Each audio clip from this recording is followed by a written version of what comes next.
Nosotros no aceptaremos la exclusión de nuestro pueblo de ese derecho. Mr. Gorbachev, tear down this wall.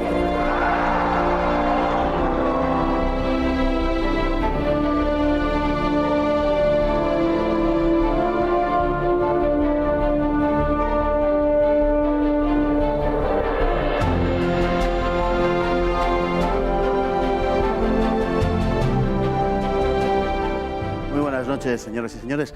Bienvenidos a Tiempos Modernos. Hispania fue una de las principales tierras romanizadas por el Imperio, al que aportó un sinfín de productos y de personalidades de relieve. Frecuentemente se habla de lo que Roma trajo a la península y olvidamos lo que de la península salió para la grandeza de Roma. Los hispanos y lo hispano en Roma. En origen, Hispania fue percibida por Roma, como por otros pueblos, como una fuente de riqueza, sobre todo por su abundancia mineral. El potencial de su agricultura mediterránea atrajo a inmigrantes procedentes de la península itálica y pronto la península comenzó a exportar cereales, sobre todo trigo y cebada, y aceite y vino.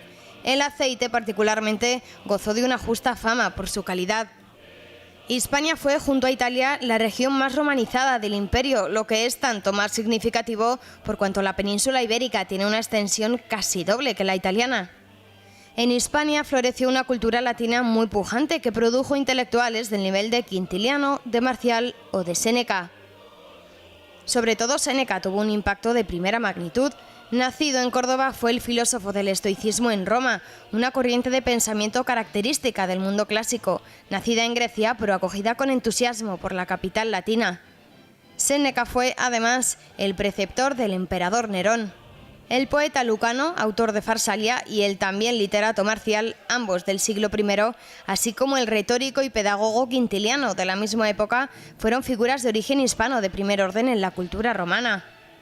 Pero, sobre todo, Hispania aportó 3 emperadores al imperio, cada uno de los cuales figura entre los más sobresalientes de la milenaria historia romana.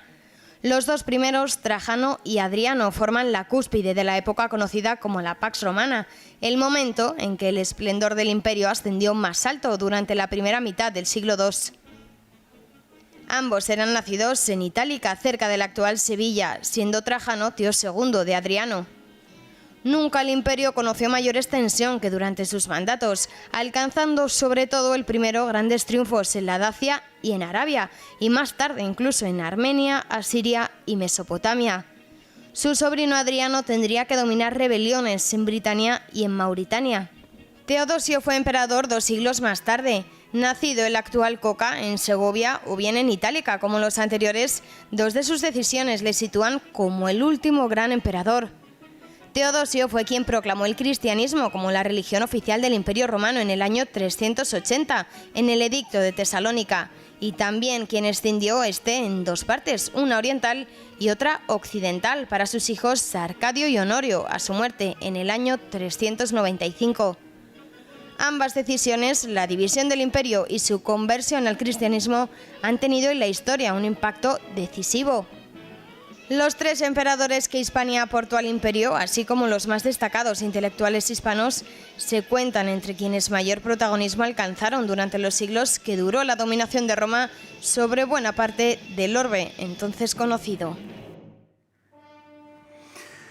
Don Miguel Ángel Novillo, muy buenas noches. Muy buenas noches, Fernando. Muchas gracias por estar aquí con nosotros para ilustrarnos sobre los temas referentes a Roma que a mí me son particularmente queridos.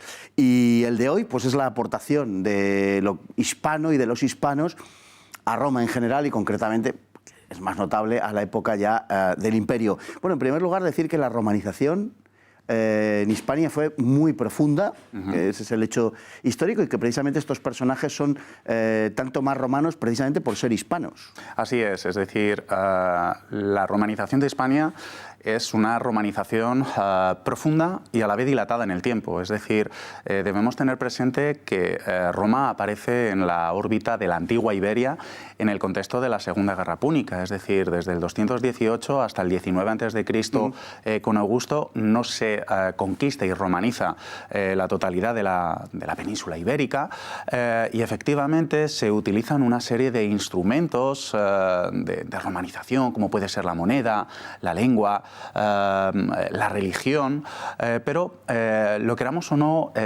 Hispania contaba con muchos elementos que todos en algún momento hemos oído hablar: minería, cereales, vino, aceite, que la verdad que atrajeron a muchos itálicos a la península ibérica para desarrollar el resto de sus vidas o de sus carreras. Y es cuando empezamos a hablar de una sociedad hispano-romana propiamente dicha, es decir, una sociedad que se desarrolla a imagen y semejanza a la de Roma. Bueno, hay una serie de personajes en la historia. Muchas veces las historias antiguas de España comenzaban citando a Aníbal como el primer hispano importante y demás. Nosotros no vamos a llegar a eso, pero sí a decir que Séneca, desde luego, fue quizá el primer hispano universal de alguna manera, y que además tuvo un gran impacto en la historia del imperio y que ha trascendido en la historia hasta el día de hoy. Efectivamente, tuvo muchísima trascendencia en la historia del imperio, y su relevancia, su significado, su legado ha llegado hoy día. Es decir, nació en Córdoba, vivió entre el 4 y el 65 de nuestra era, y pertenecía a una familia bastante notable. Es decir, no era un cualquiera. Es decir, su padre ya era retórico, se preocupó mucho de su formación. Si bien es cierto que desde bien temprano a Séneca lo que le interesaba realmente era la filosofía, y desde muy joven fue formado en el estoicismo, que era la corriente filosófica que en el siglo I estaba de moda. De hecho, era una corriente filosófica de trascendencia de origen griego, del siglo IV a.C., pero desde muy joven comienza su carrera política como abogado, llega a ejercer como cuestor, y de hecho ya el emperador Claudio le mira un poquito con malos ojos. De hecho, incluso está el roce de condenarlo a muerte en el 39. Claudio lo lleva lo manda a Córcega en un exilio, entre comillas mucho, por un caso de escándalo público con su sobrina.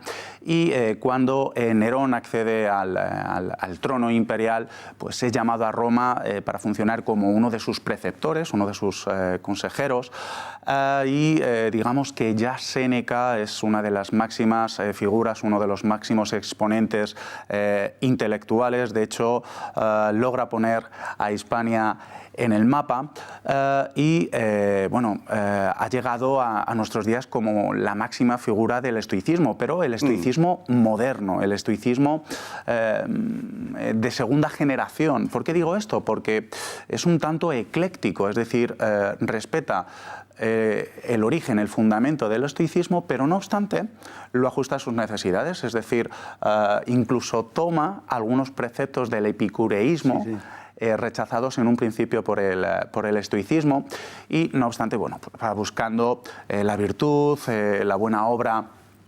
del individuo. Y todos nos suena más o menos el fin de Séneca, que es condenado, es obligado a suicidarse en el 65, y efectivamente Séneca ha pasado como uno de los máximos exponentes en la filosofía, pero también, escribió algunas poesías, algunas obras, y de hecho escribió todo un manifiesto en el que se burlaba del emperador Claudio. Bueno, y hablando de emperadores, vayamos al primer emperador de los hispanos. Hay dos primeros del siglo II, la primera mitad del siglo II, tío segundo y sobrino segundo, que forman entre los 5 grandes emperadores con gran fama, y que marcan el momento culmen del imperio, prácticamente podemos decir, en su historia. El caso de Trajano, los dos son de Itálica, pero el caso de Trajano, muy particular, es el emperador con el cual el imperio llega más lejos, extiende más sus fronteras, y además llenó Roma de enormes edificios públicos magníficos, por otra parte. O sea, que es uno de los grandes emperadores de verdad de Roma. Así es, Fernando. Es decir, podríamos decir que Roma vivió una época dorada con Trajano, italicense, nacido en Itálica, y desde bien joven comenzó una carrera como militar. Es decir, combate junto a su padre a las órdenes de Vespasiano en Siria, en Palestina, en el Rin y ya con 45 años asumió una experiencia militar que nadie ponía en duda. Efectivamente, logra extender las fronteras del imperio ya no solo a los agridecumates de Domiciano, sino asimismo a toda lo que es la Dacia, es decir, lo que hoy en día viene siendo Rumanía, la Cólquide, es decir, el lado oriental del Mar Negro, Arabia, pero ya no solo se preocupa de esa expansión, sino también de la situación política interna de Roma. Es decir, una de las máximas obsesiones de Trajano es lograr cierto equilibrio entre las clases dominantes, por decirlo de algún modo, senadores y caballeros, y mantener su preponderancia sin afectar a las clases más desfavorecidas. Recordemos que si por algo ha sido también recordado Trajano, son por sus medidas sociales, su política social, es decir, su política de los alimenta, el hecho de ofrecer alimento y una serie de servicios a